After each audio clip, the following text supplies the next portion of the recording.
Dave Gardy here for Ballast Water Treatment Report number 13 with Steve Candito and Ecochlor. Steve, thanks for joining us. Thank you, Dave. Pleasure to be here again. Now, something's popped up in the installations that has maybe caused some problems. Can you give us an overview about the challenges ship owners face when they first decide to integrate the ballast water treatment system in, and the engineering drawings that have to get done to class standards?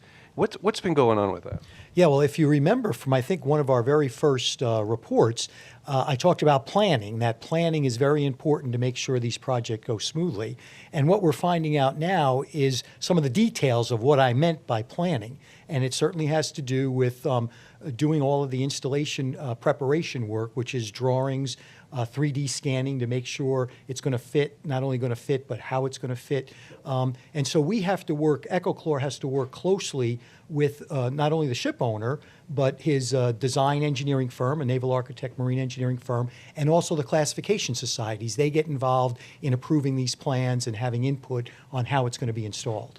So what is involved, though, that you can't just do this with a local tech staff, that you need a marine engineering staff for? I can see the 3D scanning and everything, but give us a perspective of some of the system interfaces that you got to worry about. Yeah, so probably the most common one for us is the filter, is usually a pretty large component.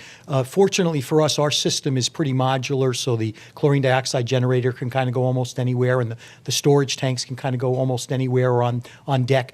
But it's fitting that filter into either a pump room or maybe a deck house, and the orientation of that filter, sometimes they're oriented vertically, sometimes they're horizontal, and so we need to have that information before we start manufacturing it, and that's part of what that installation engineering firm has to figure out before we get going. So now, should you choose an installation engineering firm based on the fact that they've done these things before, I would guess? Absolutely. So there are sort of three scenarios that we kind of run into when we're doing the work to install one of these systems. One is that you have a large ship owner that's got its own technical staff, and they might have the capability to actually do the work themselves. But that's usually the most difficult, because then they're going to need the most guidance from us because they haven't done it before, or they've only done it on their handful of ships. The next situation is you have an outside installation or an engineering firm that's done a number of these installs, but maybe they've done them with different systems, different manufacturers, different ships. So they're a little bit better and a little bit better prepared, and things go a little bit more smoothly. But of course, the ones that go the best are the ones where the outside engineering firm is one that's done many of these things, and frankly, many of our own system. Then they usually go very smoothly. And do you have some of those firms?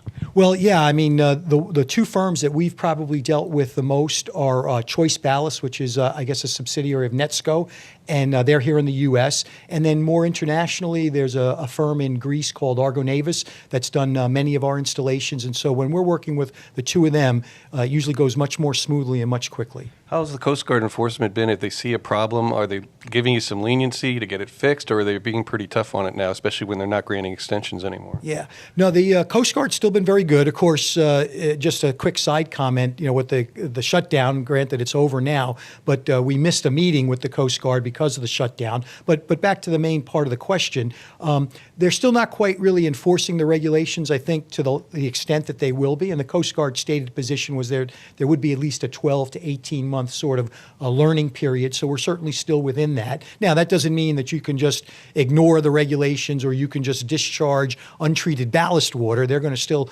require certain things if you have a system that's not operational. But if it's your first time, if you're open and honest with them and let them know ahead of time that you've got a problem, then our experience has been the Coast Guard's been pretty good about it. On the other hand, if you're trying to hide something or you don't tell them about it or it's happened before and you didn't correct things, then they're going to be much firmer with them.